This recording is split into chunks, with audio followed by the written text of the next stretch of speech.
Hey kiddos, you're here to watch a little tutorial on how to create a self-portrait in a pixelated style. On my table here I have a piece of grid paper, so it's essentially a piece of paper that's made out of about 1/4 inch squares over the entire thing. So as we do this, my thing that I want to do is fold the paper in half vertically. That will kind of help me work on one side, and then I can open it back up and then kind of repeat the idea on the other side. So I want to see the squares facing up, so I'm going to turn it over and have the sides meet one another. Once they're in place, I'm going to fold that, and I'm just going to be working with this right now. If you want to use more than one piece of paper, that's fine, but you can solve all of your problems on one paper and then get the second paper and know what you're doing before you go through about 10 pieces of paper. Please use a pencil. You cannot erase a marker or a crayon, but you can erase a pencil. Then we're not constantly wasting our materials. During practice over the last couple of weeks, we've been talking about your features and where they fall in the head and the shape of the head.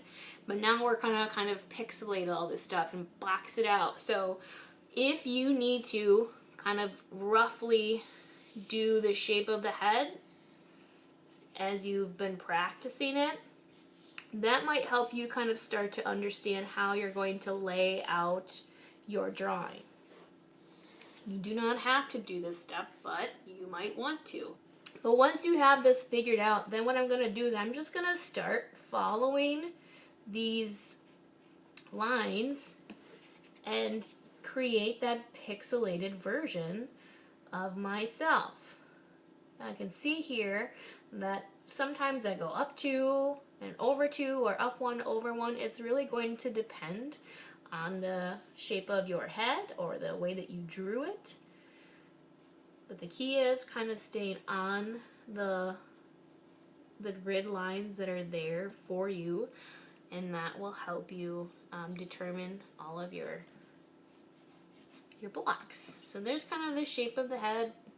I might take time, if it's in my way, to go back and erase that first line that I drew. But again, this might be kind of my planning out one, my practice one. So it doesn't really matter what this one looks like. Now, as we kind of talk about our facial features, I still think that it's a good idea to kind of divide it in half. So this fold kind of divides us in half vertically, and here's about our middle. So if I put a line here, that's going to divide us in half this way. Again, do another halfway mark so that we can kind of figure out where we want these features to go. So this will be our eyes, nose, and mouth, and then our ears will kind of fall over here. So when you're doing your eyes, kind of decide what you want to do. There's some reference paper with some different ideas. You might want to just kind of keep a real simple block or box, and maybe put in, there's your iris, there's your pupil. Make sure you leave some space between the fold, otherwise your eyes will be attached. You've got eyebrows.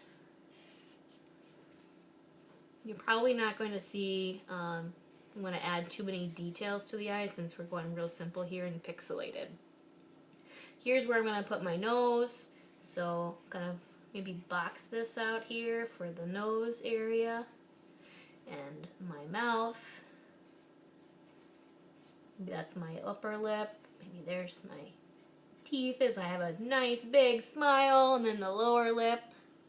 And then my ears are going to kind of come in here, so maybe I'll just do a rectangle for that.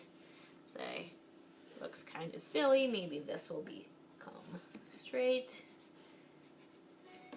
And then basically what I need to do next is figure out the hair. So the hair might not be symmetrical, but I can at least get one side figured out, and just kind of figure out how that's going to lay or dance across my head shape there. And then this might even come out and down if I've got longer hair. Maybe I want to show the volume of the hair. So then some maybe their ear. So hair is going to be kind of a unique thing to you. But once you have kind of one side figured out, we can open this back up and then complete the other side. And so basically just kind of count how many spaces across you went and then repeat that. So I went one over and then one up.